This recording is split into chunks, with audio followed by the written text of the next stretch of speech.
لقرون طويلة بقيت.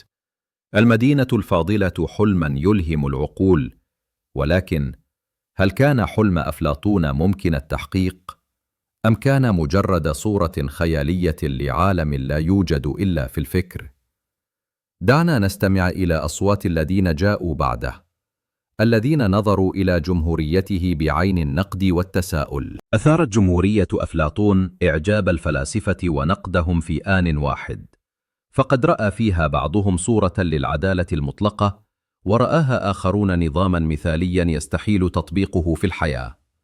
كان أرسطو تلميذ أفلاطون أول من انتقد جمهوريته، فقال: إن المشاركة في كل شيء كالزواج والملكية تضعف روح المسؤولية وتبعد الناس عن الحرية الفردية. كما رأى فلاسفة آخرون أن تربية الأطفال على نظام جماعي تجرد الإنسان من أساس الحنان والأسرة. بعض المفكرين المعاصرين رأوا أن فكر أفلاطون قد يؤدي إلى نظم استبدادية، حيث يسلم الحكم للحكماء ويسلب من الشعب.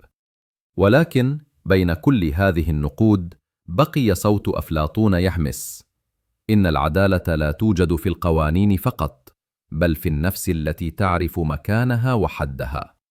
فربما لم تكن جمهوريته لتطبق، ولكنها كانت مرآة ترينا ما يمكن أن نكون عليه إذا طهرنا أنفسنا من الفساد والظلم.